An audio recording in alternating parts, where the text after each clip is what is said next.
Hi friends, welcome. Jananayagan Thalapathy Vijay அவரோட பர்ஃபார்மன்ஸில் இப்போ தேட்டர்ஸில் ரிலீஸ் ஆகிருக்க படம். ஆக்சுவலாக இந்த வருஷத்தோட ஸ்டார்டிங்கில் ஜனவரி பொங்கல் அப்போ இந்த படம் ரிலீஸ் ஆகும் அப்படிங்கிற மாரி அனௌன்ஸ் பண்ணப்பட்டுச்சு. மிகப்பெரிய எதிர்பார்ப்பும் உருவானுச்சு.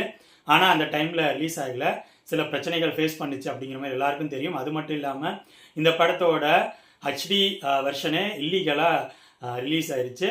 இந்த பிரச்சனைகள்லாம் தாண்டி இப்போ இந்த படம் தேட்டர்ஸில் ரிலீஸ் ஆகிருக்கு. இந்த படத்தை வினோத் டைரக்ட் பண்ணியிருக்காரு. இந்த படம் தெலுங்கு படமான பகவந்த் கேசரி படத்தோட அஃபிஷியல் ரீமேக். இந்த படத்தோட ஸ்டோரி என்ன, இந்த படம் எப்படி இருந்துச்சு அப்படிங்கிறத இந்த வீடியோவில் பார்ப்போம். அதுக்கு முன்னாடி என்னோட வீடியோஸ் பாருங்க, பிடிச்சிருந்தா லைக் பண்ணுங்க, கமெண்ட் பண்ணுங்க, ஷேர் பண்ணுங்க. அப்படியே என்னோட சேனலை சப்ஸ்கிரைப் பண்ணுங்க. இந்த படத்தோட ஸ்டோரி என்னன்னா, படத்தோட ஸ்டார்டிங்லேயே தளபதி விஜய் அவர் ஜெயிலில் இருக்கிற மாதிரி காட்டுறாங்க. அந்த ஜெயிலில் அவர் கண்ணு முன்னாடி ஒரு தப்பு நடக்க போகுது. அந்த தப்பை விஜய் தட்டி கேட்கிறாரு. இதனால அந்த ஜெயிலோட ஜெயிலரான ஜிவிஎம்க்கு விஜய் மேலே ஒரு நல்ல அபிப்பிராயம் உருவாகுது. ஜிவிஎம் அவருக்கு ஒரு பொண்ணு இருக்காங்க. ஜிவிஎம் விஜய் அவருக்கு ஒரு ஹெல்ப் பண்ணுறாரு. அவர் மேலே இருக்க நல்ல அபிப்பிராயத்தினால ஹெல்ப் பண்ணுறாரு. அந்த ஹெல்ப்னால ஜிவிஎம்க்கு பனிஷ்மெண்ட் ட்ரான்ஸ்ஃபர் கிடைக்குது. அது மட்டும் இல்லாமல் கொஞ்ச நாளில் ஜிவிஎம் ஒரு ஆக்சிடென்ட்ல இறந்து போகிறாரு. ஜிவிஎம் அவரோட பொண்ணு அனாதையாகிறாங்க. அந்த பொண்ணை தன்னோட பொண்ணா விஜய் வளர்க்க ஆரம்பிக்கிறாரு. அது மட்டும் இல்லாமல் ஜிவிஎம் அவரோட கடைசி ஆசை அவரோட பொண்ணு மிலிட்ரியில் ஜாயின் பண்ணும் அப்படிங்கிறது. அந்த லட்சியத்தை நோக்கி அந்த பொண்ணை வளர்க்க ஆரம்பிக்கிறாரு. இன்னொரு பக்கம் ஆப்பிரிக்காவில் இருக்க ஒரு கண்ட்ரியே வில்லன் அழிச்சிட்டு இந்தியாவுக்குள்ள வரான். இந்தியாவே தன்னோட கண்ட்ரோல் எடுக்கணும்னு, அதான் பாபி டியோல். இதுக்கப்புறம் ஹீரோவோட ஸ்டோரியும் வில்லனோட ஸ்டோரியும் ஒரு கட்டத்தில் சந்திக்குது. அதை தொடர்ந்து படத்தில் நடக்கிற சம்பவங்கள் தான் ஜனநாயகன். இந்த படத்தோட மிகப்பெரிய பலம் தளபதி விஜய் அவர் தான். அவரோட ஸ்க்ரீன் ப்ரெசன்ஸ் செமையாகவே இருக்காரு. பாட்டு, ஃபைட்டு, ரொமான்ஸு, ஆக்ஷன்னு படம் ஃபுல்லாக கலக்கி எடுத்திருக்காரு. அவரோட ஃபேன்ஸுக்கு எப்படி பிடிக்குமோ அந்த மாரியே பர்ஃபார்ம் பண்ணியிருக்காரு இந்த படத்தில். அவருக்கு அடுத்து மமிதா பைஜு, அவங்களோட கேரக்டர், அவங்களோட பர்ஃபார்மன்ஸ் நீட்டாக இருந்துச்சு. இவங்களை தவிர படத்தில் நிறைய நடிகர்கள் இருக்காங்க. எல்லாரும் அவங்கவுங்களுக்கு கொடுத்த கேரக்டர் நல்லாவே பர்ஃபார்ம் பண்ணியிருக்காங்க. கிளைமேக்ஸில் ஸ்பெஷல் அப்பியரன்ஸ் மாரி சில பேர் வராங்க. அது ஒரு சர்ப்ரைஸ்ன்னு கூட வச்சுக்கலாம். நெக்ஸ்ட்டு இந்த படத்தோட டெக்னிக்கல் விஷயங்களில் ஒளிப்பதிவு நல்லா இருந்துச்சு. பேக்ரவுண்ட் மியூசிக் அப்புறம் சாங்ஸை அனிருத் சூப்பராகவே பண்ணியிருக்காரு. இந்த படத்தோட ஸ்க்ரீன் பிளே பற்றி சொல்லணும்னா, இது பகவந்த் கேசரி படத்தோட அஃபிஷியல் ரீமேக் அப்படிங்கிற மாதிரி தான் அனௌன்ஸ் பண்ணாங்க. பட் அந்த படத்தோட ஃபுல் ஸ்டோரியை இவங்க எடுத்துக்கல.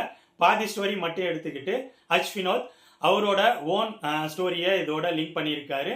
தளபதி விஜய் அவருக்காகவும் மாடிஃபை பண்ணியிருக்காரு. அவரோட ஃபேன்ஸை சாட்டிஸ்ஃபை பண்ணுற மாதிரியும் கொண்டு வர ட்ரை பண்ணியிருக்காரு. மமிதா பைஜு அப்புறம் விஜய் அவங்களோட அப்பா பொண்ணு பாசம் நிறைய இடங்களில் நல்லாவே ஒர்க் அவுட் ஆனிச்சு. அதை பேஸ் பண்ணி வர காமெடி சீக்வன்ஸ், சில விஷயங்கள்லாம் ஃபர்ஸ்ட் ஹாஃபோட ஸ்க்ரீன் பிளேல சுவாரஸ்யமாக இருந்துச்சு. நெகட்டிவ் கேரக்டராக பாபி டியோல் ஃபர்ஸ்ட் ஹாஃபில் இன்ட்ரோ கொண்டு வர்றது நல்லா இருந்துச்சு. பயங்கர ஸ்ட்ராங்கான வில்லன் அப்படிங்கிற மாரி காட்டு கொண்டு வந்திருந்தாங்க. அது நல்லா இருந்துச்சு. ஃபர்ஸ்ட் ஹாஃபோட ஸ்க்ரீன் பிளே ஓரளவு சுவாரஸ்யமாக தான் போச்சு. இந்த படத்தோட மிகப்பெரிய பிரச்சனை இந்த படத்தோட செகண்ட் ஹாஃப் ஸ்க்ரீன் பிளே தான். இந்த செகண்ட் ஹாஃபோட ஸ்க்ரீன் பிளேயில் வினோத் அவரோட ஓன் ஸ்டோரி தளபதி ஃபேன்ஸுக்கு ஏற்ற மாதிரியும் அவரோட அரசியல் பயணத்துக்கு ஏற்ற மாதிரியும் கொண்டு வந்திருக்காரு. அது நிறைய இடங்களில் ஓவர் டோசேஜ் ஆயிடுச்சோ அப்படிங்கிற மாதிரி தோணுச்சு. படம் செகண்ட் ஹாஃபில் ரொம்ப நேரம் போயிட்டு இருந்த மாரி தோணுச்சு. கண்டிப்பாக எடிட்டர் செகண்ட் ஹாஃபோட லென்த்தை குறைச்சிருக்கணும். அது மட்டும் இல்லாமல் கிளைமேக்ஸில் ஹியூமனாய்ட் ரோபோட்ஸை பேஸ் பண்ணி ஹாலிவுட் ஸ்டைல் கொண்டு போகிறேன் அப்படிங்கிற மாரி கொண்டு போயிருந்தாங்க. அந்த போர்ஷன்ஸ்லாம் பிஎஃப்எக்ஸ் நிறைய இடங்களில் கொஞ்சம் சொதப்பலாக இருக்கிற மாதிரி இருந்துச்சு. ஃபர்ஸ்ட் ஹாஃபோட ஸ்க்ரீன் பிளேல ஸ்ட்ராங்காக காட்டப்படுற வில்லன் போக போக வீக்காக மாற ஆரம்பிச்சிடுறாரு. செகண்ட் ஹாஃபில் அவருக்காக வர பேக் ஸ்டோரி அந்தளவு சுவாரஸ்யமாக இல்லை. அப்புறம் கிளைமேக்ஸில் இவங்க ட்விஸ்ட் மாரி ஒரு விஷயத்தை ரிவீல் பண்ணுறாங்க. அதெல்லாம் நம்ம முன்னாடியே கெஸ் பண்ணிட்டோம். அது மட்டும் இல்லாமல் ஃபர்ஸ்ட் ஹாஃபோட ஸ்க்ரீன் பிளே, செகண்ட் ஹாஃபோட ஸ்க்ரீன் பிளே ரெண்டுமே நம்ம ஈஸியாக யூகிக்கக்கூடிய வகையில் தான் போகுது. அதுவும் ஒரு வகையில் இந்த படத்தோட டிராபேக்காக தான் எனக்கு பட்டுச்சு. ஓவராலாக சிம்பிளாக சொல்லணும்னா, என்னை பொறுத்த வரைக்கும் ஜனநாயகன் விஜய் அவரோட ஃபேன்ஸுக்காகவே எடுக்கப்பட்ட படம்.